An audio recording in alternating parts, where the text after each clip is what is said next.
Então é importante isso. Todos aqueles que aceitam a Jesus como Senhor e Salvador já podem dar o quê? O seu testemunho. Eu era assim, agora eu sou assim. Eu vivia assim, agora eu vivo assim. O que aconteceu? Jesus. Então, o novo convertido é preciso que ele saiba que ele precisa transmitir, compartilhar essa salvação com outras pessoas. Que ele precisa sair contando para todo mundo isso que Deus fez na vida dele. Tópico 4, identificação. Esta fase somente será eficaz se as anteriores forem bem executadas. A plenitude do discipulado radical será levar o novo crente a ser conhecido através de seu testemunho e postura como seguidor de Cristo. Os crentes primitivos, em virtude do seu compromisso com Jesus, eram conhecidos como cristãos. Atos 11:26.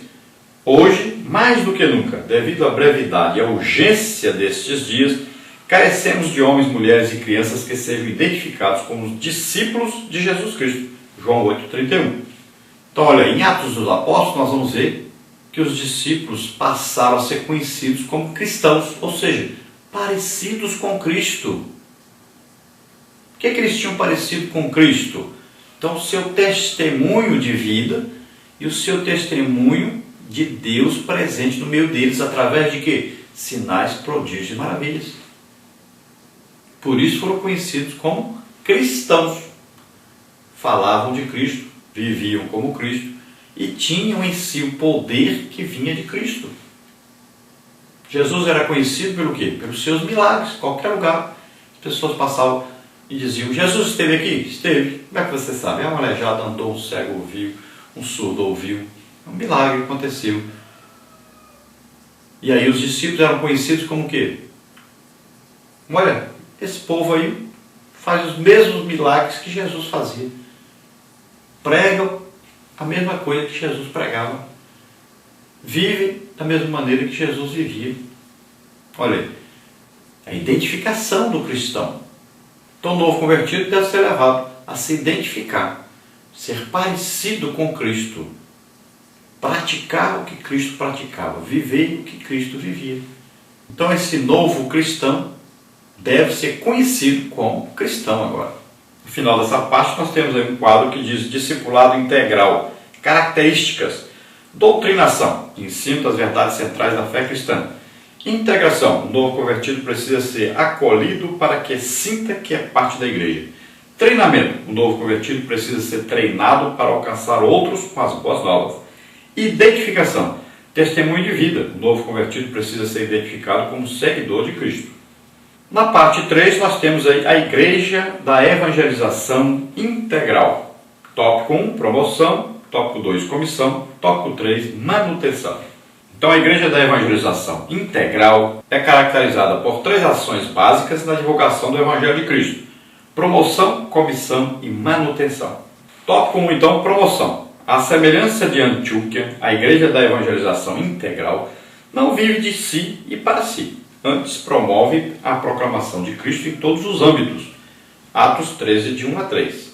Ela é evangelística e missionária. Para ela não existe maior evento do que evangelizar e fazer missões. Que o Senhor avive nossas igrejas, impulsionando-as aos confins da terra. Então a igreja não vive só de si e para si. Não está fechada aí para ela, produzindo para ela só. Ela precisa dividir o que tem recebido com outros povos, com outras nações. Então, basicamente, a igreja deve ser uma igreja evangelística, deve ser uma igreja missionária. E esse é o segredo do crescimento de uma igreja. É simples. Deus ama missões. É a ordem de Jesus para nós.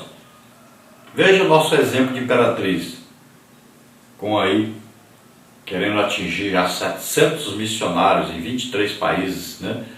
Crescendo cada dia mais. Então, o que está acontecendo? A igreja cresceu, tem aí por volta de 40 mil membros, tem um templo central que cabe em 12 mil pessoas. Então, é uma igreja que cresce, desenvolve. Por quê? A visão é missionária. Sempre pensando em fazer missões, cada dia mais fazer missões, ganhar mais almas, crescer cada dia mais. Então, Esse deve ser o objetivo da igreja, não só evangelizar o próprio lugar onde está, mas também o estado vizinho, o país inteiro e também as outras nações. Então é isso que a evangelização leva-nos a fazer. Então precisamos despertar todas as igrejas do Brasil,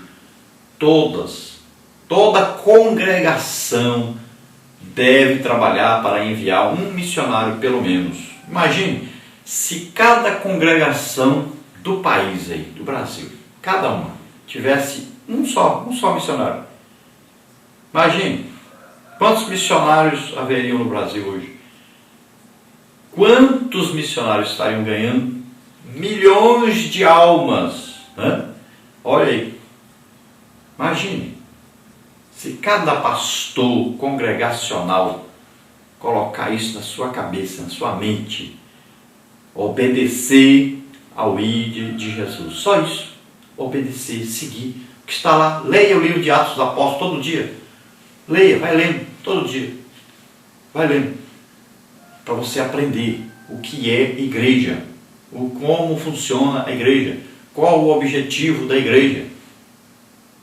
E nós temos que entender, nós estamos aqui para ganhar almas. Você quer ver o Brasil crescer, desenvolver? Quer ver as coisas aí progredirem, você melhorar de emprego, melhorar de salário? É simples. Se a sua igreja começar a investir em missões, você vai ver. Deus vai começar a progredir você, a melhorar o seu salário, o seu emprego, sua condição financeira, porque Ele tem todo interesse nisso. Você é um empresário? Comece a investir em missões para você ver como é que a sua empresa vai crescer, porque Jesus tem todo interesse em que se envie missionários ao mundo inteiro pregando o Evangelho a toda criatura. Mas você precisa investir na obra de Deus. Tópico 2, comissão. Na evangelização integral, a igreja tem de agir como agência evangelizadora e missionária por excelência. Nenhuma organização pode substituí-la nessa tarefa. Discorrendo sobre os pressupostos da evangelização mundial, o apóstolo Paulo pergunta: como, pois, invocarão aquele em que não creram? E como crerão naquele de que não ouviram? E como ouvirão, se não há quem pregue? E como pregarão, se não forem enviados? Está em Romanos 10, 14 e 15. Veja bem, a igreja é a agência evangelizadora. Uma pessoa individualmente, não tem como ele pegar uma pessoa e enviar para fazer missão. A igreja é quem envia. Então, cada igreja, cada congregação deve ter aí uma secretaria de missões e deve ter aí um plano missionário, né? Cada congregação, sendo que a congregação pertence a um campo. Então o campo tem um plano geral, cada congregação tem o seu plano ali. Então ela vai trabalhar em cima disso. Então essa congregação vai ter um missionário pelo menos para ser enviado. E aí o campo geral vai ter o quê? Várias congregações, então são vários missionários. Mas cada congregação deve trabalhar em cima de pelo menos um missionário. Então vai ter um plano de evangelização e de sustentação desse missionário. Esse missionário deve ser alguém cheio do Espírito Santo e vamos fazer de tudo para que ele receba um dom do Espírito Santo, para ele ir para o campo missionário capacitado. Imagine, é completamente diferente fazer a obra quando alguém é cheio do Espírito Santo e tem um dom do Espírito Santo funcionando através dele, operando através dele. Então imagine você sair por aí pregando o Evangelho e Jesus curando as pessoas, fazendo milagres. Você ganha milhares e milhares de almas.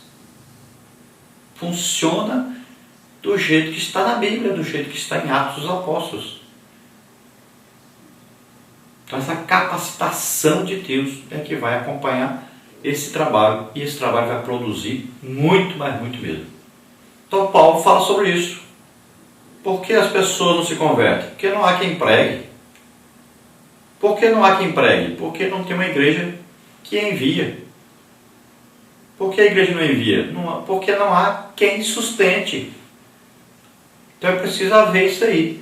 a igreja conseguir. Quem vai sustentar? Nós vamos mandar um missionário, mas quem vai sustentar? Quem se capacita e quem se interessa? Então, quem vai se dispor para poder ajudar? Nós vamos enviar. Esse é o trabalho. Então, cada congregação, seu líder, seu pastor ali, tem que estar trabalhando para enviar pelo menos um missionário e conseguir quem vai sustentar esse missionário. É muito barato. Tem lugar aí onde missionário hoje ganha aí R$500 por mês e é um salário grande. A maioria dos missionários ganha um salário mínimo só. Para se viver no interior do Ceará, do Piauí, para se viver em vários países por aí do mundo, um salário é muito dinheiro, por incrível que pareça. Então um salário, você arranja aí 10 pessoas, então fica 10% do salário para cada pessoa. É simples, só não envio porque não querem. Tópico 3, manutenção. No auge da prosperidade econômica do Brasil, o que fizemos em prol da evangelização mundial? Sabemos que algumas igrejas aproveitaram aquele momento para chegar aos confins da terra. Outras, porém, viveram apenas para si, como se aquele instante não tivesse fim. As igrejas da Macedônia, apesar de pobres, enriqueceram a muitos, sustentando obreiros e missionários. 2 Coríntios 8, de 1 a 7.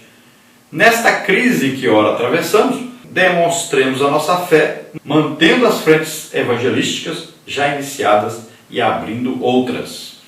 Então, estávamos aí numa prosperidade financeira, e o que a igreja fez? Comprou fazendas, carrões, mansões. Onde é que está o dinheiro? Na evangelização não está. Isso é certeza. Então onde está esse dinheiro? Foi gasto em festas, banquetes, passeios, em propriedades, em dinheiro guardado na Suíça ou em qualquer outra parte? Onde está esse dinheiro? Dinheiro teve muito. Então agora chegou uma época difícil. Mas o que tem isso? Em Atos dos Apóstolos, as igrejas eram pobres e evangelizavam, e enviavam, e cuidavam. Por quê? Porque é barato demais. Uma congregação com 200 pessoas, se não puderem manter um missionário, melhor fechar essa igreja. Então, vamos estudar direitinho e vamos ver que nós não estamos fazendo o que temos que fazer. Vamos fazer pelo menos a nossa obrigação. Não é preciso fazer, além disso, apenas a obrigação. Cada congregação mande pelo menos um missionário. Isso já vai ser uma coisa tremenda. Isso vai mudar o Brasil. Deus vai abençoar grandissimamente a nossa nação. Deus tem todo interesse nisso. Conclusão aí, que a evangelização integral caracterize nossas igrejas nesses dias difíceis e trabalhosos. A crise que perturba o nosso país poderá não ser a última. Outras mais agudas poderão surgir. Mas amparados pelo autor e consumador da nossa fé, não desanimemos. Caminhemos de vitória em vitória, evangelizando e fazendo missões até que o Senhor nos venha buscar. Então pode acontecer de repente de nós sermos mais perseguidos do que hoje. Pode acontecer também que haja uma crise aí, uma crise mundial ou uma crise local. E aí, você vai dizer, se eu tivesse aproveitado, mas não investi, não ajudei a obra de Deus, e agora não estou podendo mais. Não adianta ficar chorando depois, se lamentando depois. É agora. Você ainda pode fazer isso. Então ajude. Cada congregação desperte para enviar pelo menos um missionário. Faça isso, trabalhe para isso. E aí, nós temos certeza. Deus vai abençoar o país, porque Deus tem todo o interesse na evangelização.